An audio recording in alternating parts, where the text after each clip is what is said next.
Саламатсыздар, урматтуу биздин кардарлар. Менин атым Бакырдинов Уларбек Бейшенбекович, Адекс курулуш компаниясынын башкы директору. Биз азыр Өскөн Ордо конушуна келдик.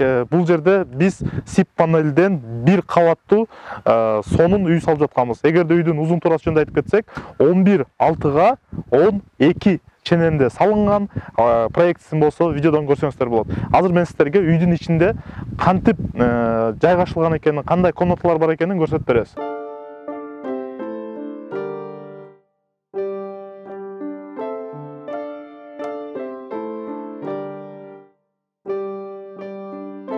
Эң биринчи айтып кетчү нерсе бул фундаменттин өзгөчөлүгү. Фундаментке биз деген атайын жана өзүбүздүн блокторду колдонгонбуз.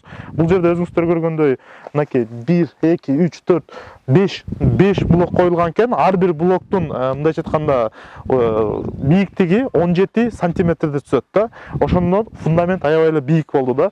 Бул блоктун өзгөчөлүгү болсо, бир эле учурда бул несъемный опалубканын функциясын аткарат. Ошол эле учурда сиз эртеңки күнү фундаментти кооздоштун кажети жок болуп калат да. Ошол себептен сизге эртеңки күнү акчаңыз аябай жакшы үнөмдөлүп калат.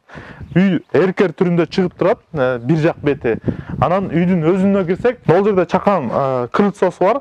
Крыльцодон болсо биз тамбурга киребиз да. Тамбурга киргенде болсо, ушул жерде болсо боксовый зона болот. Ушул жерге деген кышында муздак аба токтоп калгыдай болот.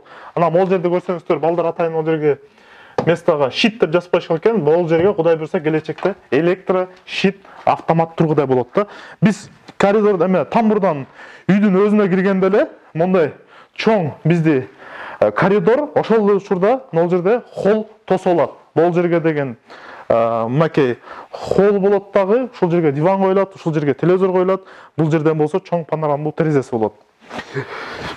Жана бул үй кичине кыскартылган 124 чарчы метр. Үйдөн киргенден кийин биз сол жагына кирсек, конок тозуучу бөлмөсү бар. Конок тозуучу бөлмөсү өтө чоң эмес. Проектиден көрсөңүздөр болот. Эркер түрүндө ушул жагы чыгып турат. Мынакей терезелери, пластиковый терезелери коюлган, жумуш кызуу жүрүп жатат. Бул жерде болсо өзүңүздөр көргөндөй бир СИП панель артып калыптыр. Турат. Андан тышкары биз кухняга киребиз. Бул жак бетине кирсек, ушул бөлмөсү келечекте кухня болуп берет. Мынакей кухня комнатасы. Бул жерде жумуштан колдонулган строительный монтажный пеналар бар экен. Мынакей ушул пеналарды Аквис компаниясынын пеналарын колдонуп жүрөбүз, дубалдарды көтөргөндө.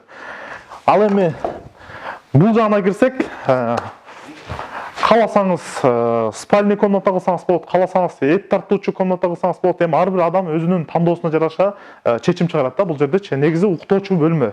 Биринчи уктоочу бөлмө. Андан кийин биз бул жагына өтсөк, экинчи уктоочу бөлмө. Азыркы учурда бул жерде дубалы көтөрүлүп, ичи засыпка, трамбовка болуп, чатыры жабылды да.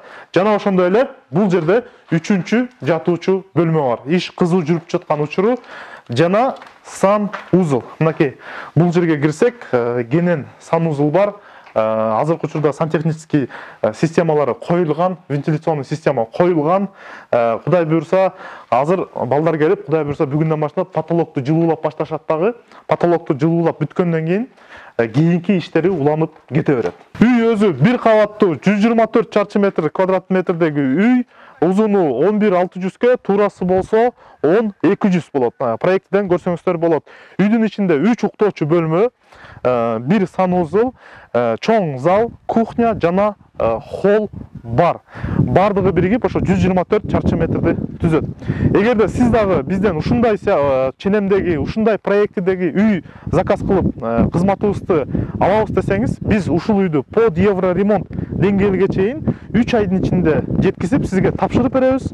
Ал эми акчасы болсо 2.600.000 сомдун тегерегинде айланып калат. Бул бүгүнкү күндө. Ал суммага материал, работасы, балдардын материалдары ошол жеткизүүсү, тамак ашы жана башка бүт курулушка тиешелүү нерселердин баары кирет.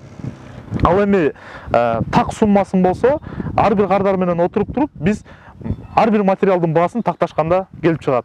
Ал эми ушул үйдү биздин кардарыбыз макулдашкан материалдар боюнча 2.600.000 азыркы учурда куруп берип жатабыз.